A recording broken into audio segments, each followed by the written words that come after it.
Amaravati TDP అధినేత ముఖ్యమంత్రి చంద్రబాబు అధ్యక్షతన జరిగిన తెలుగుదేశం పార్లమెంటరీ పార్టీ సమావేశం జరిగింది. ఈ సందర్భంగా సీఎం చంద్రబాబు ఎంపీలకు శాఖల పరంగా కొన్ని అంశాలు అప్పగించినందున అందుకు తగ్గట్టుగా సన్నద్ధమై రావాలని సూచించారు. రాష్ట్రానికి సాయం చేసే విషయంలో కేంద్రం సానుకూలంగా ఉన్నందున లౌక్యంగా పనులు పూర్తి చేసి బాధ్యత ఎంపీలు తీసుకోవాలని స్పష్టం చేశారు. రాజధాని అమరావతి బిల్లు, పోలవరం, నల్లమల సాగర్, అలాగే రైల్వే లైన్లకు సంబంధించిన పార్లమెంటులో ప్రస్తావించనున్నట్టు ఎంపీ కృష్ణదేవరాయలు తెలిపారు. గోదావరి నీళ్లు రాయలసీమకు తెచ్చే ప్రాజెక్టు నిధులపై ప్రశ్నించాలని సీఎం సూచించినట్లు ఎంపీ బైరెడ్డి శబరి తెలిపారు.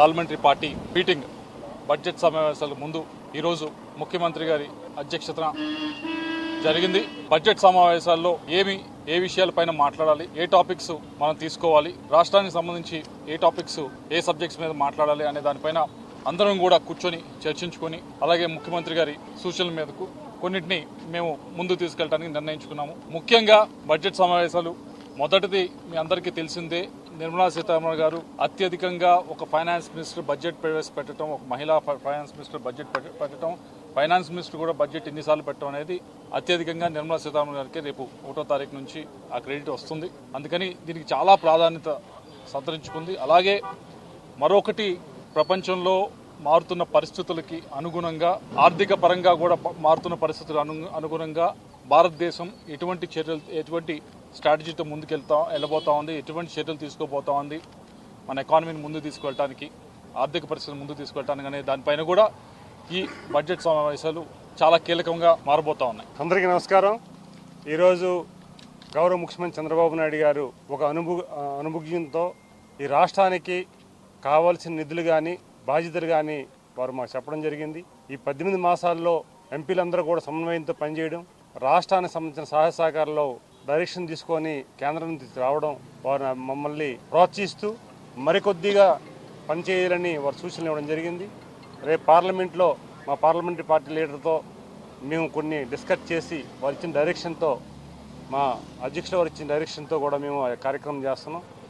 అలాగే 5 కోట్ల ఆంధ్రలో కళ్ళగన రాజధాని అమరావతి సంబంధించి ఇప్పుడే వారు చెప్పడం జరిగింది. దానికి సంబంధించిన కూడా వారు మంచి రేపు రాబోతుంది, చట్టబద్ధంగా రాబోతుంది అనేది ఆశ వ్యక్తం చేస్తున్నాం. ఖచ్చితంగా రాబోతుంది. అది దీని అందరికీ కూడా 5 కోట్ల ఆంధ్రులతో పాటు తెలుగువాడు ఎక్కడున్నా సరే గర్వపడే విధంగా రేపు చట్టబద్ధం వస్తుంది.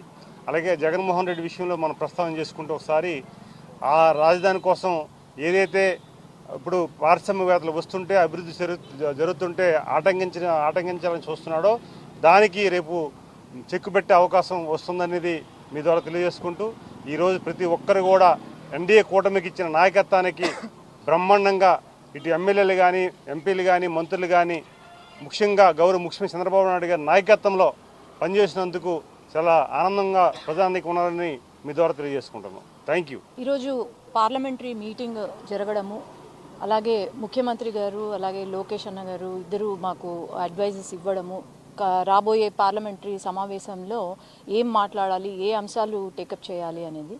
ముఖ్యంగా ఇక్కడ సంతోషకరమైన విషయం ఏంటంటే మా రాయలసీమ గురించి ఎలా డెవలప్ చేయాలి, ఇంకా ఎలా డెవలప్ చేయాలి అనే అంశము చాలా ఎక్కువగా మాట్లాడారు ముఖ్యమంత్రి గారు. ఈరోజు రాయలసీమ బాగుపడింది అంటే అది కేవలం తెలుగుదేశం పార్టీ వల్ల. ఆనాడు ఎన్టీ రామారావు గారు ఎప్పుడైతే ఇరిగేషన్ ప్రాజెక్ట్స్ తీసుకొచ్చారో, అలాగే ముఖ్యమంత్రి గారు ఈరోజు రాయలసీమలో నీళ్లు పారుతున్నాయి అంటే కూడా అది కేవలం తెలుగుదేశం పార్టీ అండ్ మన ముఖ్యమంత్రి గారు తెచ్చిన ఇదే. ఇంకో విషయం ఏంటంటే ప్రతి ఇంచు ప్రతి ఎకరానికి నీళ్లు పారాలి అనే ఉద్దేశంతో ఈరోజు గోదావరి నీళ్లు తీసుకొని రావడము ఎలాగైతే సీఎం గారు చెప్తూ వచ్చారో ఈ అంశం కూడా మేము టేకప్ చేస్తున్నాము. అట్లాగే ఈ మధ్య పాపము వైసీపీ వాళ్ళు చాలామంది ఎప్పుడూ లేని విధంగా ప్రెస్ మీట్ పెడుతున్నారు. ప్రెస్ మీట్లు ఎందుకు పెడుతున్నారు అంటే నేను ఒకటే చెప్తున్నాను, ఈరోజు భయపడి ఎక్కడ వైసీపీ ప్రభుత్వాన్ని మర్చిపోతారు అనే ఉద్దేశంతో భయపడి ప్రెస్ మీట్లు పెడుతున్నారే తప్ప సొంత కడప రాయలసీమ నుండి ఉన్న అప్పుడు ముఖ్యమంత్రి గారు మరి ఏమీ చేయలేదు రాయలసీమకు అని నేను ఏం చేశారని నేను ప్రశ్నిస్తున్నాను.